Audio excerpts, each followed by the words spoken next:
Good evening student, कैसे हैं आप लोग? आई होप आप लोग अच्छे होंगे और पढ़ाई कर रहे होंगे और एग्ज़ाम का प्रिपरेशन अच्छे से कर रहे हैं। आज का लेक्चर हम लेकर के आए हैं बिहार बोर्ड के हिंदी मीडियम स्टूडेंट के लिए, और जिनका अभी इधर बोर्ड एग्ज़ाम होने वाला है कमिंग ईयर में, उनके लिए लेक्चर है और ये बहुत इंपॉर्टेंट लेक्चर। आप समझ लीजिए कि ये आपका बेस है, ठीक है। ये जो टॉपिक आज पढ़ाएंगे ये आपका बेस बनने वाला है, ठीक। अगर आप इस टॉपिक को समझ जाएंगे तो स्टार्टिंग जो 4 चैप्टर्स हैं आपके क्लास 12th में, उसका बेस बन करके तैयार हो जाएंगे, ठीक है। इस टॉपिक को बहुत अच्छे से समझिए। युग्मक को अंग्रेजी भाषा में हम लोग कहते हैं ज्ञान, ठीक। सबसे पहले तो ये समझना है कि युग्मक क्या है। युग्मक एक अगुणित कोशिका। क्या है युग्मक? एक अगुणित कोशिका है। अगुणित कोशिका है। अगुणित का मतलब क्या हुआ भाई? हैप्लोइड। क्या मतलब हुआ इसका? हैप्लोइड। इंग्लिश में हम लोग इसको कहते हैं हैप्लोइड। युग्मक एक अगुणित कोशिका है, ठीक है। और कोशिका जिसको हम लोग सेल कहते हैं, युग्मक एक अगुणित कोशिका है। सबसे पहला पॉइंट इसके बारे में जो याद रखना। दूसरा, इसके निर्माण की क्रिया, इसके निर्माण की क्रिया यानी कि युग्मक का जो निर्माण होता है उस क्रिया को हम लोग युग्मक जनन कहते हैं। क्या कहते हैं भाई? युग्मक जनन कहते हैं। यानी कि युग्मक का निर्माण क्या कहलाता है? युग्मक जनन कहलाता है। इसको अगर इंग्लिश में देखेंगे तो इसका मतलब होता है गैमेटोजेनेसिस। क्या मतलब होता है इसका? गैमेटोजेनेसिस। युग्मक के निर्माण की क्रिया क्या कहलाती है? युग्मक जनन कहलाती है, ठीक है। तीसरा पॉइंट जो आपको इसके बारे में याद रखना है, युग्मक 2 प्रकार का होता है। कितने प्रकार का होता है? युग्मक 2 प्रकार का होता है। एक सबसे इंपॉर्टेंट आपका पहला नर युग्मक। कौन सा युग्मक? नर युग्मक। नर युग्मक।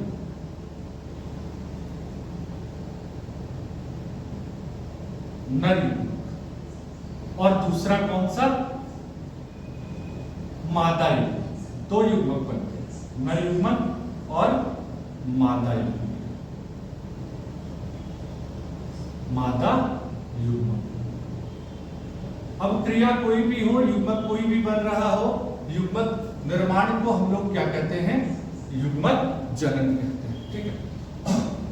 अब एक समस्या आ रही होगी, एक पॉइंट आ रहा होगा माइंड में कि हम ये पूछ लें कि भाई युग्मक का जरूरत कब पड़ता है, ठीक। युग्मक का जरूरत कब पड़ता है? तो शुरुआत में ज्यादा प्रेशर नहीं देते हुए हम आपको बताएंगे लैंगिक जनन। लैंगिक जनन यानी कि सेक्सुअल रिप्रोडक्शन। सेक्सुअल रिप्रोडक्शन में इसका प्रयोग होता है। लैंगिक जनन में इसका प्रयोग होता है। इसका प्रयोग होता है,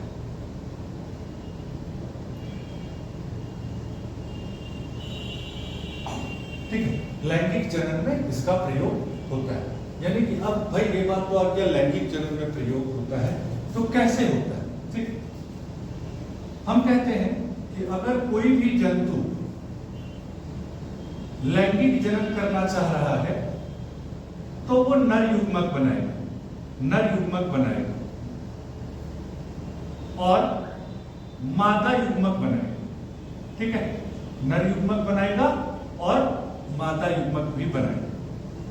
जंतुओं में नर युग्मक का नाम है शुक्राणु और मादा युग्मक का नाम है अंडाणु। ठीक है, मादा युग्मक का क्या नाम है? अंडाणु। जब नर और मादा युग्मक संलयित होते हैं, संलयित होते हैं यानी कि फ्यूज करते हैं, एक दूसरे से मिलते हैं, आपस में मिलते हैं, तो ये निर्माण करते हैं युग्मनज का। किसका निर्माण करते हैं? युग्मनज का निर्माण करते हैं। किसका निर्माण करते हैं भाई? युग्मनज का निर्माण करते हैं। यह युग्मनज द्विगुणित होता है। कैसा होता है? द्विगुणित होता है। अब आप धीरे धीरे सारी बात को समझ जाए। ऐसे आपको हम क्या बताए? युग्मक अगुणित कोशिका है, यानी कि अगर आपके पास नर युग्मक है तो ये n प्रकार का है, मादा युग्मक है तो भी ये n प्रकार का है। जब ये संलयित होता है यानी कि फ्यूज करता है तो n प्लस n ये मिल गया, ये मिल गया, तो कैसी रचना बनी भाई? ये 2n रचना बनी। कैसी रचना बनी? 2n रचना। ठीक है, अब देखिए ये युग्मनज आगे चल करके भ्रूण में विकसित होता है। किसमें विकसित होता है भाई? भ्रूण में विकसित होता है। यह भ्रूण भी 2n होता है। ठीक है, यह भ्रूण भी 2n होता है। ध्यान देने वाली बात यह क्या है कि 2n को हम लोग हिंदी में द्विगुणित कहते हैं और अंग्रेजी में डिप्लॉयड कहते हैं। क्या कहते हैं? डिप्लॉयड कहते हैं। इस भ्रूण से नए जीव का विकास होता है, नए जीव का विकास होता है। अब भाई ये बात समझ में आया, कोई भी नया जीव जंतुओं में कैसे बन रहा है? युग्मक संलयन से बन रहा है, और युग्मक संलयन की इस क्रिया को हम लोग कहते हैं लैंगिक जनन। क्या कहते हैं? लैंगिक जनन। अब भाई ये बात समझ लीजिए कि लैंगिक जनन जो कि जनन का एक प्रकार है, प्रजनन का एक प्रकार है, सभी हायर ऑर्गेनिज्म में देखा जाता है लैंगिक जनन। मनुष्य में देखा जाता है, जितने भी जंतु हैं सब में देखा जाता है, हायर जितने भी जंतु हैं सब में देखा जाता है। तो ये लैंगिक जनन बिना युग्मक के सोचा ही नहीं जा सकता है। लैंगिक जनन बिना युग्मक के सोचा ही नहीं जा सकता। अब देखिए इसमें एक और बात है, ये जो युग्मक होते हैं ना, जिनको आप गैमीट्स कहते हैं, ठीक है, इनमें जो क्रोमोसोम नंबर होता है जिसको आप गुणसूत्र कहते हैं, ठीक है, गुणसूत्र कहते हैं, ये हमेशा ओरिजिनल क्रोमोसोम का आधा होता है। क्या होता है भाई? आधा होता है, यानी कि जो टोटल क्रोमोसोम है आपके उसका आधा होता है। मगर अब यहां पर इस बात को ध्यान में रखेंगे कि ये जो हम फॉर्मूला दिए हैं गैमेट में क्रोमोसोम के बारे में पता करने के लिए, यानी n का पता करने के लिए, तो भाई इसके बारे में आप ध्यान रखिएगा। फॉर्मूला तो आपको दे दिए, n बराबर 2n/2, ठीक है, यानी गैमेट में कितने क्रोमोसोम है ये अगर आप पता करना चाहेंगे तो आप 2n/2 से पता कर सकते हैं। तो इसको अगर आप ऐसे यहाँ पर मिटा भी देते हैं तो ओरिजिनल क्रोमोसोम बाय 2 कर दीजिए, ये 2 कट गया, आपको क्या मिल गया? n, जो कि आपका क्या हो गया? युग्मक का क्रोमोसोम का संख्या, ठीक है। तो अब देखिए इसी के एग्जांपल देते हुए हम बताते हैं, जैसे मनुष्य जो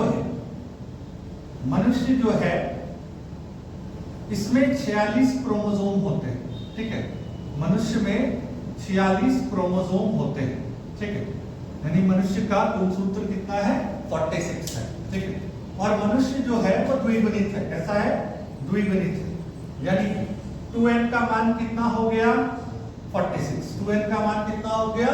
46। और फॉर्मूला के अनुसार 2n/2, ठीक है, 2n/2, फॉर्मूला के अनुसार 2n/2। तो अब यहां देखते हैं हम लोग, यहां मतलब क्या हुआ? 46/2 यानी कि 23, यानी कि 23, यानी कि मनुष्य के हर युग्मक में, चाहे वो नर युग्मक हो या मादा युग्मक हो, क्रोमोसोम कितना होगा भाई? तो क्रोमोसोम होगा 23। क्या होगा? 23। तो यह चीज याद रखेंगे युग्मक निर्माण में खास करके जो द्विगुणित जीव होते हैं ना, उसमें युग्मक निर्माण में क्रोमोसोम यानी टोटल नंबर ऑफ क्रोमोसोम की संख्या कितनी हो जाती है, वो आधी हो जाती है। कितनी हो जाती है? आधी हो जाती है। तो खैर ये वाले पॉइंट पर हम लोग अभी बात करेंगे थोड़ी देर में। पहले तो ये याद रखेंगे कि युग्मक क्या है। युग्मक एक कोशिका है। क्या है? एक कोशिका है, ठीक है, जिसका निर्माण जो है वो क्या कहलाता है? गैमेटोजेनेसिस या युग्मक जनन कहलाता है। दो प्रकार का होता है, नर युग्मक, मादा युग्मक, और लैंगिक जनन में इसका प्रयोग होता है, ठीक है, लैंगिक जनन में इसका प्रयोग होता है। यहाँ हम स्टार लगा देंगे, आप ध्यान दीजिएगा, यहाँ स्टार लगा देंगे क्योंकि और भी बात है इसमें जो कि हमको बताना है। तो कहता है कि लैंगिक जनन में इसका प्रयोग होता है, यानी कि हमारे केस में जो नए बच्चे आते हैं, जो भ्रूण बनता है, वो सब कैसे बनता है? युग्मक के संलयन से बनता है। इसका मतलब जो नए जंतु बनते हैं, जो नए जीव बनते हैं, उसके निर्माण में युग्मक का बहुत बड़ा योगदान होता है। तो युग्मक के बारे में कहा जाता है कि यह एक रिप्रोडक्टिव कोशिका है। कैसी कोशिका है? रिप्रोडक्टिव कोशिका है, यानी कि ऐसी कोशिका जो प्रजनन या जनन की क्रिया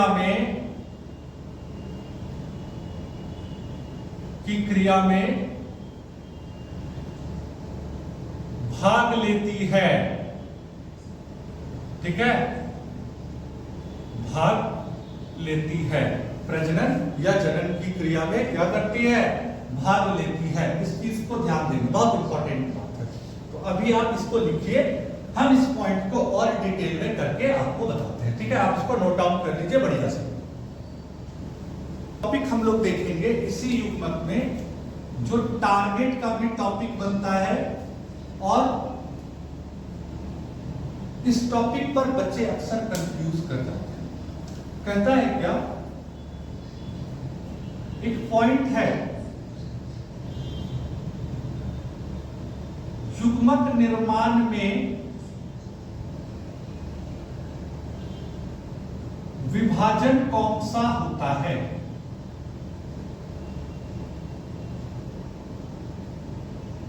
कौन सा होता है?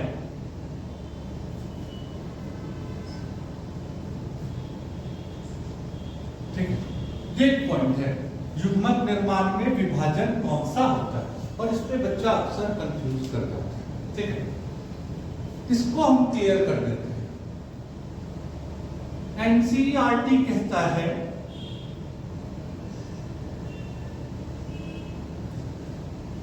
कि युग्मक निर्माण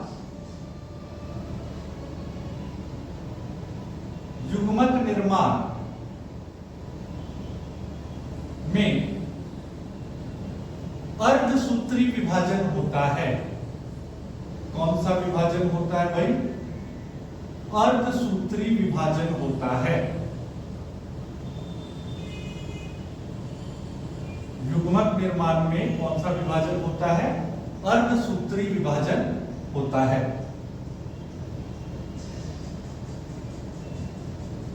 ठीक है। अर्धसूत्री का मतलब समझिएगा, कोशिका विभाजन दो तरीके का होता है। एक होता है समसूत्री, दूसरा होता है अर्धसूत्री। अर्धसूत्री को अंग्रेजी में हम लोग मियोसिस कहते हैं। कौन सा विभाजन कहते हैं? मियोसिस कहते हैं, ठीक है। ये एनसीईआरटी किताब कहता है, ठीक। मगर इस चीज को थोड़ा सा हम लोग एक्सपेंड करेंगे, बढ़ाएंगे, और एक्सपेंड करने के बाद क्या देखने को मिलेगा वो हम आपको यहां बताते हैं, ठीक है। एनसीईआरटी तो हम लोग देख लिए भाई कि युग्मक का निर्माण अर्धसूत्री विभाजन से होता है। ये 1 मार्क्स का मल्टीपल चॉइस क्वेश्चन रहेगा, ठीक है। यहां पर भी एक एमसीक्यू आपको मिल सकता है बिहार बोर्ड के एग्जाम। अब देखिए क्या यहां पर इंपॉर्टेंट है, टारगेट पॉइंट ऑफ व्यू से। जो जीव है ना, ठीक है, ये 2 प्रकार के होते हैं।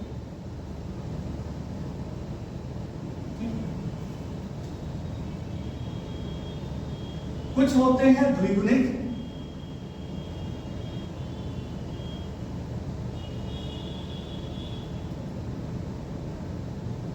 और कुछ जीव n प्रकार के होते हैं, यानी कि अगुणित होते हैं। अब आपको लगेगा कि कौन सा जीव द्विगुणित है, तो हम आपको बता दें, जंतु जितने भी हैं, ठीक है, जंतु जितने भी हैं ये द्विगुणित होते हैं, ठीक है। और ज्यादा बढ़िया से समझने के लिए हायर एनिमल्स का यूज करते हैं, ठीक है। जितने भी जंतु हैं वो सब कैसे होते हैं, द्विगुणित होते हैं। पौधे, जितने भी पौधे हैं वो द्विगुणित होते हैं, ठीक है। अब इसको भी बेहतर समझने के लिए हम यहां लिख दिए हायर पौधे, हायर प्लांट्स, ठीक है। और आपके एनसीईआरटी किताब में हायर का ही जिक्र किया गया, ठीक है, हायर का ही जिक्र किया गया। एक तो मनुष्य का किया गया है, ठीक है, जो कि आपका चैप्टर 3 चला जाता है। और दूसरा पुष्पी पादपों में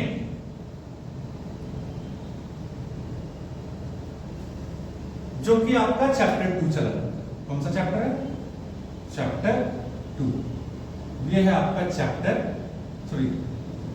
तो एनसीईआरटी आपको गलत नहीं बता रहा, ठीक है, एनसीईआरटी आपको गलत नहीं बता रहा। युग्मक का निर्माण अर्धसूत्री विभाजन से होता है, क्योंकि उसने जो अपने चैप्टर्स में डाला है क्लास 12 के, वो ये डाला, ठीक है, सारे द्विगुणित जीव के बारे में जिक्र किया, ठीक है। मगर हम आपको बता देते हैं कुछ जीव ऐसे हैं जो अगुणित भी होते हैं, ठीक है, जैसे कि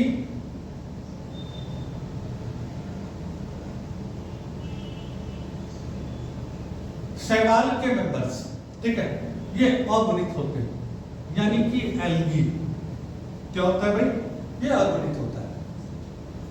दूसरा कवक, जिसको आप फंजाई कहते हैं, इसके भी कुछ मेंबर्स अगुणित होते हैं। और तीसरा ब्रायोफाइटा, ब्रायोफाइटा, ठीक है, इसको अंग्रेजी में भी हम लोग ब्रायोफाइटा ही कहते हैं, इसके भी मेंबर्स अगुणित होते हैं, ठीक है, याद रखिए। अब एक सिंपल सी बात बताओ, जिसका बॉडी यानी जो जीव द्विगुणित है, जो जीव द्विगुणित है वो युग्मक बनाएगा, और युग्मक कैसा है, एन प्रकार का, वह युग्मक बनाएगा और युग्मक है एन प्रकार का, ठीक है। तो जो 2n जीव है यानी कि द्विगुणित जीव है वो युग्मक बनाएगा, यानी n प्रकार का युग्मक बनाएगा। तो यहां पर विभाजन होगा अर्धसूत्री। कौन सा विभाजन होगा, अर्धसूत्री, ठीक है, यानी कि मियोसिस, क्योंकि हमको युग्मक चाहिए जो कि होता है n प्रकार का। कैसा होता है, n प्रकार का। और अर्धसूत्री विभाजन में जो गुणसूत्र है वो हो जाता है आधा, गुणसूत्र है वो क्या हो जाता है, आधा। अर्धसूत्री विभाजन का यही मतलब होता है। तो जितने भी द्विगुणित जीव हैं सब में अर्धसूत्री विभाजन से युग्मक बनता है, क्योंकि युग्मक अपने जगह पर स्थिर है, वो n प्रकार का ही होगा, ठीक है। अब देखिए यहां, अब इससे और अच्छा से समझ में आया, जो n प्रकार के जीव है, कैसे भाई, n प्रकार के जीव, ये जीव ही n प्रकार का है, और यहां आपका जीव 2n प्रकार का, ठीक है। n प्रकार का जीव है, लैंगिक जन्म के लिए यह भी युग्मक बनाएगा, यह भी युग्मक बनाएगा, ठीक है। अब युग्मक तो अपने जगह पर क्लियर कर दिया भाई कि हम अगुणित ही होंगे, n प्रकार के ही होंगे, ठीक है। ये तो मसला हो गया भाई। अब यहां बोलोगे कि अर्धसूत्री विभाजन है, n प्रकार के जीव से n प्रकार का युग्मक, अर्धसूत्री विभाजन कैसे होगा? अर्धसूत्री विभाजन तो क्रोमोसोम को आधा कर देता है। क्या कर देगा? आधा। यहां आधा की आवश्यकता है, यह भी है और यह भी है, ठीक है। आधा की आवश्यकता है नहीं, अगर आधा हो भी पॉइंट में क्रोमोसोम नहीं होता। तो n से n यानी n गुणसूत्र वाले जीव n प्रकार का युग्मक अगर बनाना चाहें, उनको यहां पर समसूत्री विभाजन की तरफ जाना पड़ेगा। अब ध्यान में रखेंगे, कोशिका विभाजन दो प्रकार की ही होती है, एक समसूत्री, दूसरा अर्धसूत्री। इसको कहते हैं माइटोसिस। इसको याद करने का हम कोड वर्ड बता देते हैं। सम का मतलब समान, एक समान, ठीक है। और सूत्र का मतलब यहां पर ये गुणसूत्र बोल रहा है, बस ये समझ लीजिए। तो अगर गुणसूत्र समान रखना है, क्रोमोसोम को समान रखना है, ठीक है, क्रोमोसोम को समान रखना है, तो क्या करोगे? कहीं भी ऐसी परिस्थिति आ जाए कि क्रोमोसोम को समान रखना है, तो आप कौन सा विभाजन करेंगे? समसूत्री विभाजन डालेंगे। तो अब इससे क्या पता चला कि ये चीजें कहां लिखी गई? क्योंकि ये चीजें हम आसमान से नहीं लाए हैं, आसमान से नहीं लाए हैं। ये है एनसीईआरटी क्लास 11th, ठीक है, वहां पर भी क्लियर किया गया है। तो ये तो भाई जरूरी है आपको समझने के लिए टारगेट में कि क्या क्या लिखा हुआ है। एनसीईआरटी किताब नहीं छोड़ना है, क्लियर कर दिया है। इन मेंबर्स में जो युग्मक का निर्माण होता है वह समसूत्री विभाजन से भी हो सकता है, ठीक है। यानी कि यहां हम लोग लिख सकते हैं कि हम लोग इस नतीजे पर क्या पहुंचे? इस नतीजे पर पहुंचे कि युग्मक निर्माण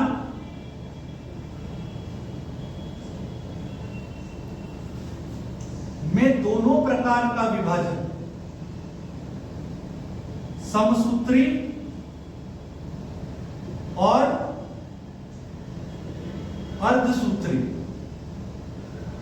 दोनों प्रकार का विभाजन होता है। युग्मक निर्माण में दोनों प्रकार का विभाजन हो सकता है। अब ये याद रखेंगे, ये किस पर आधारित है? ये आधारित है जीव कौन सा है, ठीक है, ये जीव पर आधारित है। अगर जीव अगुणित है तो समसूत्री, अगर जीव द्विगुणित है तो अर्धसूत्री। तो ये ऐसे आंसर किया जाता है। यही है आपका टारगेट और यही है युग्मक के बारे में समझना। तो इससे एक क्वेश्चन आपको श्योर आना है कि युग्मक का निर्माण कैसे होता है, ठीक है, युग्मक का निर्माण कैसे होता है और युग्मक है क्या। तो युग्मक एक ऐसी कोशिका है जो अर्धसूत्री विभाजन से बनकर के तैयार होती है। एनसीईआरटी क्लास 12, ठीक है। और इसका निर्माण कहां होता है? इसका योगदान यानी इसका प्रयोग कहां होता है? तो भाई इसका प्रयोग होता है लैंगिक जनन में। कहां इसका प्रयोग होता है? लैंगिक जनन में। अब वहां पर भी स्टार लगवाए थे, ठीक है, वहां पर हम स्टार लगवाए थे। तो आप लोग फटाफट से इसको लिख लीजिए और तब तक हम आपको बताते हैं कैसे यूज होता है इस युग्मक का। अब ध्यान दें कि युग्मक का प्रयोग कहां हो रहा है, ठीक है। हम लोग कहते हैं कि युग्मक का प्रयोग लैंगिक जनन में होता है।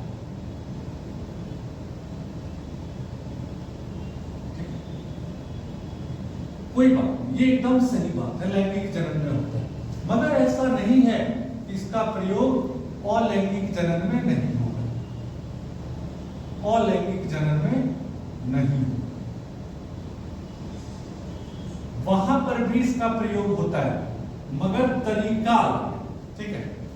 लैंगिक जनन में क्या है कि नर युग्मक और मादा युग्मक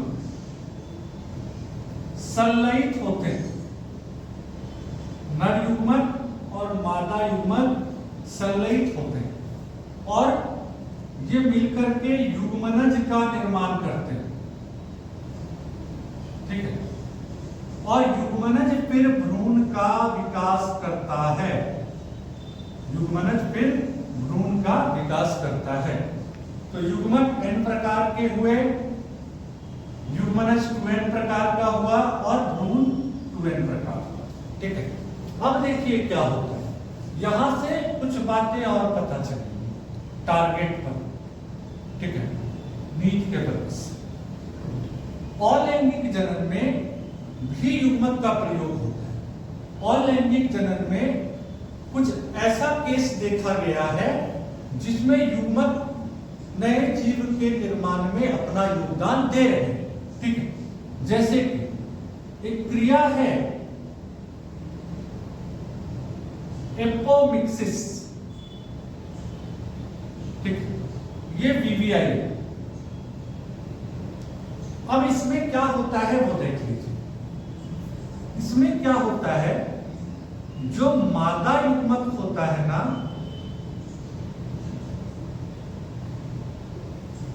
वह द्विगुणित बन करके तैयार होता है। इससे एक पॉइंट आपको और मिल गया टारगेट के लिए। जो भी बच्चे पैरामेडिकल की तैयारी कर रहे हैं या नीट की तैयारी कर रहे हैं, उसको एक और पॉइंट मिल गया कि कभी कभी द्विगुणित युग्मक भी बन करके तैयार होता है। तो यहां पर क्या आपको मिला, युग्मक द्विगुणित मिल गया। ठीक है, एक केस है, ये एक केस है, आप इसको इग्नोर नहीं कर सकते हैं। अच्छी तैयारी करने वाले बच्चे इसको इग्नोर नहीं कर सकते हैं।